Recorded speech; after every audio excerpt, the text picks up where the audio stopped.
السلام علیکم ورحمۃ اللہ وبرکاتہ۔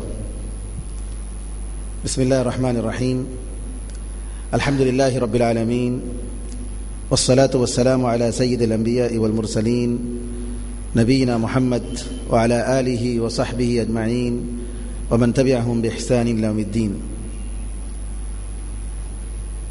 دین اور دعوت کے مسئلے میں سلف صالحین اہل سنت و جماعت کے منہج کی کیا ضرورت ہے، اس کی خصوصیتیں کیا ہیں، صحابہ رضی اللہ تعالی عنہم کا فہم دین کے لیے کتنا ضروری ہے، اس اہم موضوع پر آج مختلف علماء کرام کی تقریریں ہوں گی۔ آپ حضرات سے گزارش ہے کہ جہاں کہیں بھی ہوں پروگرام ہال میں تشریف لائیں، اور یہ بھی ایک بہت عظیم عبادت ہے، خاص طور پر حق اور باطل کے درمیان تمیز کرنے کی جب چیز آتی ہے تو اس کا سیکھنا بہت فرض ہوتا ہے۔ تو لہٰذا صرف جو حضرات میدان دعوت میں ہیں ایسے لوگوں کو آج کے پروگرام میں دعوت دی گئی ہے۔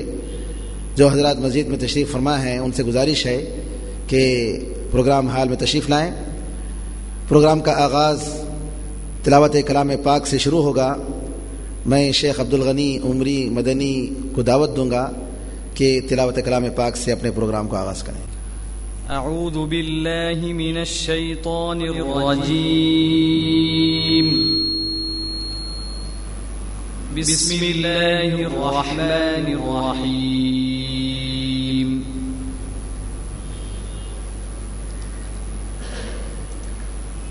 كان الناس أمة واحدة فبعث الله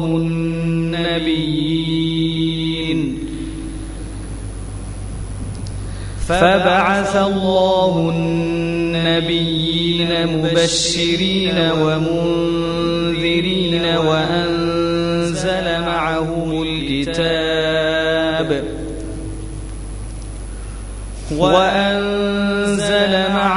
الكتاب بالحق ليحكم بين الناس فيما اختلفوا فيه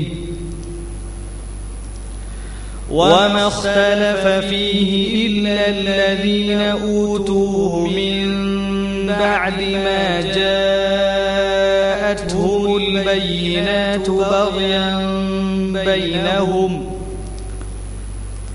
فهدى الله الذين آمنوا لما اختلفوا فيه من الحق بإذنه والله يهدي من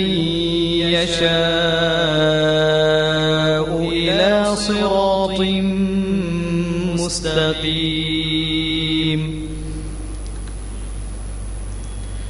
أم حسبتم أن تدخلوا الجنة ولما يأتكم مثل الذين خلوا من قبلكم مستهم البأساء والضراء وزلزلوا حتى يقول الرسول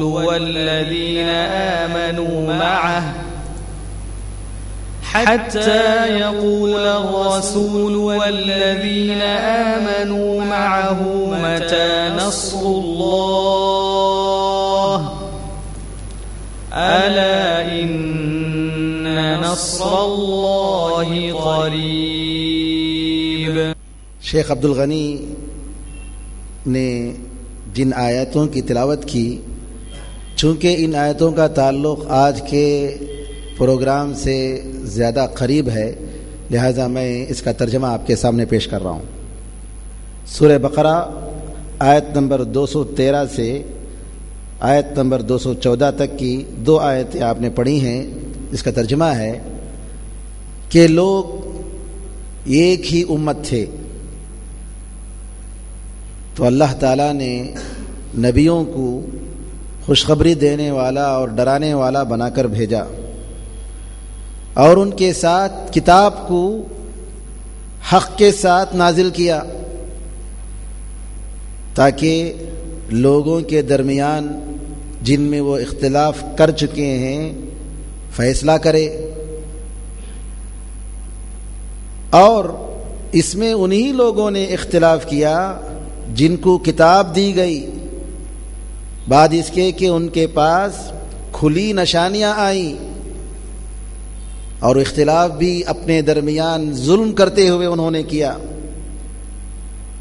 تو اللہ تعالیٰ نے ان لوگوں کو جو ایمان لائے ہدایت دی، سیدھا راستہ دکھایا، کیونکہ انہوں نے جس میں اختلاف کیا تو اللہ کے حکم سے حق کے ساتھ اختلاف کیا، اور اللہ تعالیٰ جسے چاہے سیدھا راستہ دکھاتا ہے۔ کیا تم سمجھتے ہو کہ تم جنت میں داخل ہو جاؤ گے جبکہ تمہارے پاس تمہارے سے پہلے لوگوں کی مثالیں اب تک نہیں آئیں؟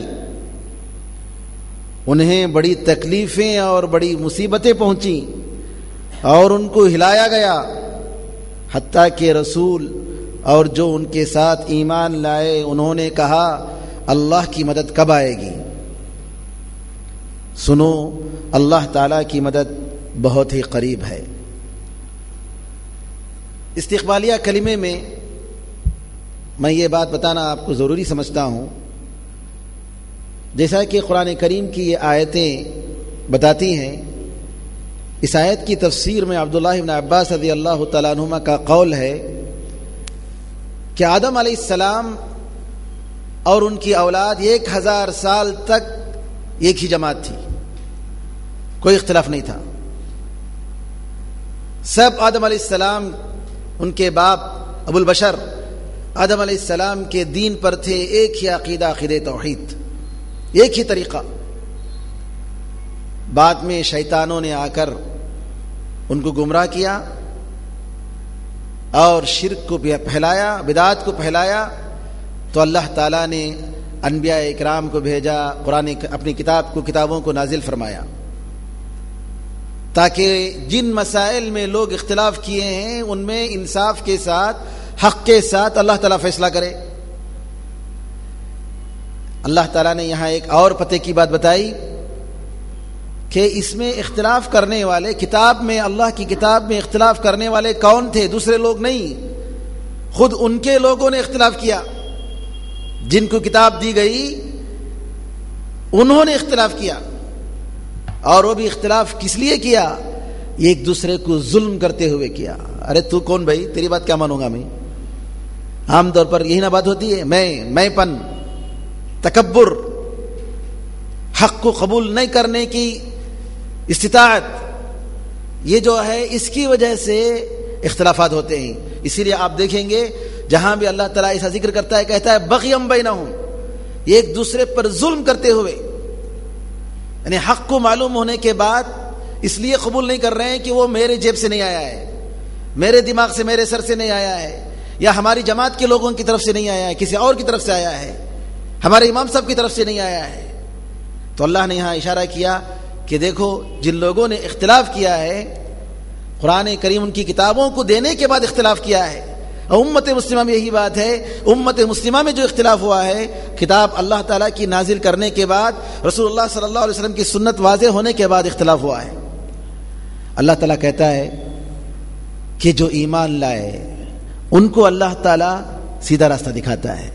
انہوں نے بھی اختلاف کیا، لیکن اللہ تعالیٰ کی حدود میں رہ کر، اللہ کے حکم کے مطابق، نہیں ہم لوگ شرک نہیں کریں گے، آپ کے ساتھ ہم نہیں ملیں گے، ہم قبر پرستی نہیں کریں گے، ہم بدعت و خرافات نہیں کریں گے۔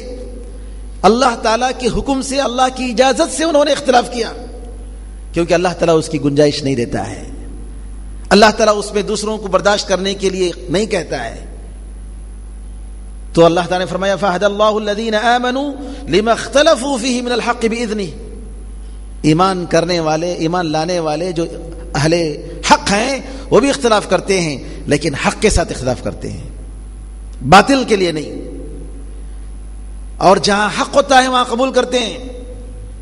امام شافعی رحمۃ اللہ علیہ کہتے تھے، کبھی مناظرہ کرتے تو کہتے جب بھی میں کسی سے مناظرہ کرتا بحث کرتا میری خواہش ہوتی کہ اللہ تعالیٰ میرے جو مناظر ہے میرے مقابلے میں جو آدمی ہے اس کی زبان سے حق کو نکالے.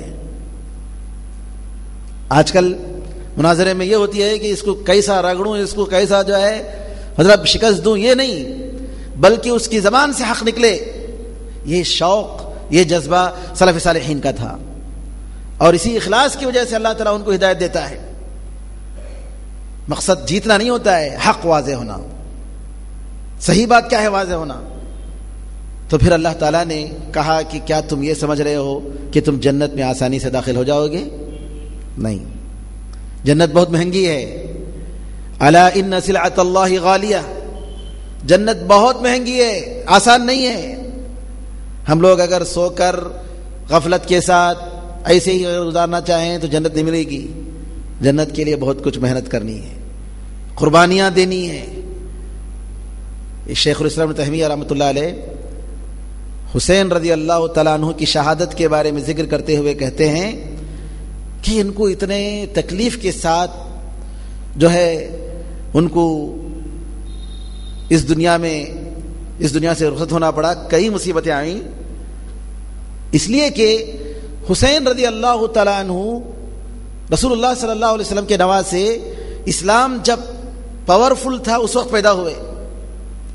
ان کو زیادہ جہاد کرنے کی ضرورت نہیں پڑی رسول اللہ صلی اللہ علیہ وسلم کے ساتھ, لیکن ان کا مقام بلند کرنا تھا اللہ تعالیٰ کو. اللہ تعالیٰ چاہتا تھا کہ ان کا مقام بلند ہو, تو دنیا میں ان کو مصیبتیں ہوئی, پریشانیاں ہوئی. حسن رضی اللہ تعالیٰ عنہ کو زہر دے کر مارا گیا, شہید کیا گیا, اور حسین رضی اللہ تعالیٰ عنہ کو کربلا میں آپ جانتے ہیں کہ بڑی بے دردی کے ساتھ خود مسلمانوں نے مارا. تو کہنے کا مطلب یہ ہے کہ دنیا میں آزمائش کا آنا ایک فطری بات ہے. اگر کوئی سمجھتا ہے کہ دنیا ایک جنت ہے, یہاں کوئی تکلیف نہیں ہوگی, تو بے خوفی ہے. نہیں, دنیا میں آزمائش کا آنا بہت ہی فطری بات ہے. اللہ تعالیٰ کہتا ہے لیکن اللہ کی مدد قریب ہے, پریشانی کی بات نہیں. آج امت مسلمہ پر بہت سارے مسائل آئے ہیں, بہت ساری مصیبتیں ہیں, لیکن انشاءاللہ وقت آئے گا کہ اللہ تعالیٰ ضرور اس دین کو ہر گھر میں داخل کرے گا. آج ہمارے علاقے میں تمل ناڈو میں بہت سارے فتنے ہیں, اور خاص طور پر خود قرآن و حدیث کے ماننے والوں میں بہت سارے مسائل ہیں. نئے نئے مسائل لاتے ہیں. کوئی کہتا ہے کہ فلاں صاحب ہیں, ان سے کچھ مت سیکھو, انہوں حضرت نکل گئے, سلفی نہیں, انہوں قرآن و حدیث کے طریقے پر نہیں, انہوں ایسا. ذاتی مسائل ہو سکتے ہیں, کچھ ذاتی اختلافات, اس کی بنیاد پر اس طریقے کی باتیں کرنا, کسی کو منہج سے نکال دینا, یہ سب جو ہے سلف صالحین کا منہج نہیں ہے, نہ ہی اہل سنت و جماعت کا منہج ہے. آج دیکھو ہر آدمی ایک نیا سینٹر کھولتا ہے. ہمارے درمیان جو قرآن و حدیث کے لوگ ہیں, ہونا تو چاہیے کہ ایک رہیں, متحد رہیں. اللہ تعالیٰ نے کہا کہ سارے لوگ ایک تھے, شیطانوں نے بعد میں آ کر ان کو گمراہ کیا اور لوگ بھٹک گئے. لیکن افسوس کے ساتھ کہنا پڑتا ہے کہ جہاں قرآن و حدیث کے ماننے والے ہوتے ہیں وہاں اختلاف ضرور پایا جاتا ہے. کیوں؟ منہج صحیح طریقے سے نہ سمجھنے کی بنا پر. کسی کے بارے میں تھوڑا سا اختلاف ہوا, ایڈمنسٹریشن کا ہوگا, دین میں نہیں. ایڈمنسٹریشن کا مسئلہ, انہوں کیا تو بھی سوچتے رہیں گے, میں کیا تو بھی سوچتا رہوں گا, نہیں ان کے ساتھ میں نہیں رہ سکتا, الگ. آج ہمارا یہ حال ہے. تو یہ ہماری جماعت کب تک ٹوٹتی رہے گی؟ کب ہم لوگ ایک بننے کی فکر نہیں کریں گے؟ کب ہم سب مل کر اپنے بھائی کے ساتھ مل کر تعاون کے ساتھ بیٹھ کر کام کریں گے؟ اختلاف کو جگہ نہیں دیں گے, شیطان کو جگہ نہیں دیں گے, کب آئے گا؟ تو ضرورت ہے آج ہم آپس میں بیٹھیں, صحیح منہج کو سمجھیں, سلف صالحین کے طریقے کو سمجھیں. ان کے درمیان بھی اختلافات موجود تھے, لیکن ان کا حل ایسا نہیں تھا کہ الگ ہو گئے, فلاں سے الگ ہو گئے, ان سے الگ ہو گئے, ایسا نہیں. دین میں صحابہ کے درمیان دین کے نام پر صحابہ کے درمیان کوئی جماعت نہیں تھی. معاویہ رضی اللہ تعالیٰ کی جو فوج تھی, جو جماعت تھی, کیا دین کے نام پر تھی؟ علی رضی اللہ تعالیٰ عنہ کے ساتھ جو جماعت تھی، جو فوج تھی، کیا دین کے نام پر تھی؟ نہیں، دین میں اختلاف نہیں، دعوت میں اختلاف نہیں، بعض اجتہادی مسائل تھے ان میں اختلاف تھا، اس کی وجہ سے مسائل آئے، ورنہ ابو بکر و عمر و عثمان و علی رضی اللہ عنہ اجمعین یا کسی اور صحابی کی، ان کے صحابی کے نام سے کوئی دین کے نام سے کوئی جماعت ہرگز نہیں۔ تو بہرحال آج کا پروگرام خاص طور پر دعوت کے میدان میں کام کرنے والے حضرات کے لیے، اس اہم نقطے کے لیے کہ ہمیں سمجھنے کی ضرورت ہے کہ سلف صالحین کا منہج کیا ہے، اہل سنت و جماعت کا منہج کیا ہے۔ میں دعوت دیتا ہوں شیخ عبدالغنی عمری مدنی حفظہ اللہ کو تشریف لائیں اور منہج اہل سنت و جماعت کا مختصر تعارف اور اس کی اہمیت پر روشنی ڈالیں۔ اللہ تعالیٰ سے دعا ہے کہ ہمارے دلوں کو جوڑ دے اور حق کو حق کی شکل میں جاننے، ماننے اور اس کو قبول کرنے کی صلاحیت دے، اس پر عمل کرنے کی توفیق دے، اور باطل کو باطل کی شکل میں دیکھنے اور اس سے دور رہنے کی توفیق عطا فرمائے۔ آمین ارحم الراحمین۔ والسلام علیکم ورحمۃ اللہ وبرکاتہ۔